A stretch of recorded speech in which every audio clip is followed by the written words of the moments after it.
સુરતમાં ટ્રાન્સપોર્ટેશન માટે લોકોની પહેલી પસંદ હોય તેમ રિક્ષા ચાલકો માટે રિક્ષા સ્ટેન્ડ બનાવવા માટે 315 જેટલા સ્થળ ટ્રાફિક પોલીસ દ્વારા પસંદ કરાયા છે,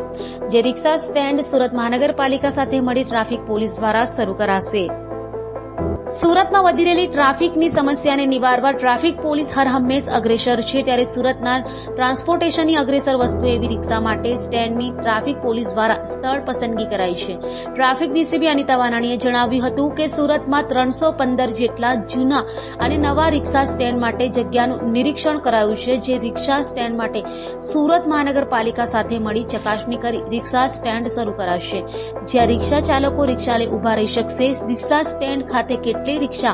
ઊભી રહી શકે તે અંગે પણ બોર્ડ મરાશે અને મુસાફરો સહેલાઈથી રિક્ષામાં બેસી શકે તેવા પ્રયત્નો કરાશે તેમ કહ્યું હતું। સાંભળો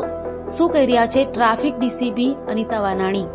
સુરતના જો ટ્રાન્સપોર્ટેશન માધ્યમ તરીકે આપણે જોઈએ તો બહુ જ મહત્વનું ટ્રાન્સપોર્ટેશન મીડિયમ એ રિક્ષા ફક્ત સુરતમાં નહીં, દરેક સિટીમાં મોટાભાગે આપણને જોવા મળે છે। હવે ટ્રાન્સપોર્ટેશન માધ્યમ જે રિક્ષા છે એને ડિસિપ્લિનમાં લાવવા માટે ખૂબ જરૂરિયાત છે અને એવું અમે સુરત શહેરની અલગ અલગ ટ્રાફિક શાખાની ટીમ દ્વારા જ્યાં રિક્ષા સ્ટેન્ડ આપી શકાય એવા છે, જ્યાં લોકોને પણ લાંબા અંતર સુધી ચાલીને જવું ન પડે તેવી વર્ષોથી જે જગ્યાએ રિક્ષાઓ ઊભી રહે છે અને જંકશનોથી 50 મીટર દૂર એવા કુલ 315 રિક્ષા સ્ટેન્ડ આઈડેન્ટિફાઈ કરવામાં આવેલા છે। સુરત શહેર ટ્રાફિક શાખા દ્વારા આવનારા સમયમાં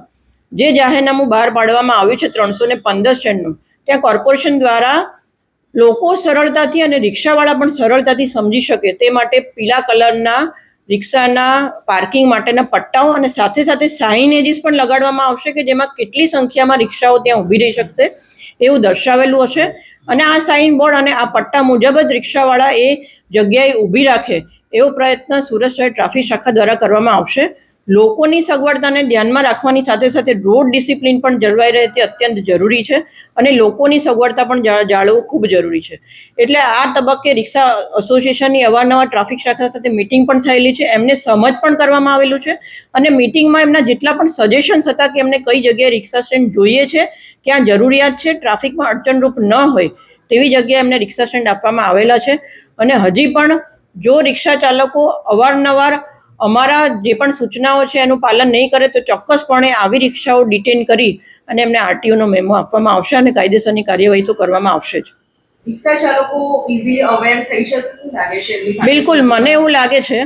કે સુરતીઓની સાથે સાથે રિક્ષાવાળાઓ પણ એટલા સમજદાર છે અને જો એમને કન્ટિન્યુઅસ એ બાબતે સમજ કરવામાં આવે કે તમારી રોજીરોટી પણ આની સાથે સંકળાયેલી છે અને લોકોનું જે અંતર કાપવા માટેનું માધ્યમ છે એ પણ લોકો માટે સરળતાથી મળી રહે તે ખૂબ જરૂરી છે અને જો પહેલાં સમજથી કામ લઈ અને પાછળથી જો જે પણ સમજ નથી મેળવી શકતા એવા રિક્ષા ચાલકો વિરુદ્ધ કાર્યવાહી કરવામાં આવશે તો ચોક્કસપણે રિક્ષામાં જે અત્યારે ઇનડિસિપ્લિન દેખાઈ રહ્યું છે એમાં ચોક્કસ સુધારો આવશે એવું મારું માનવું છે।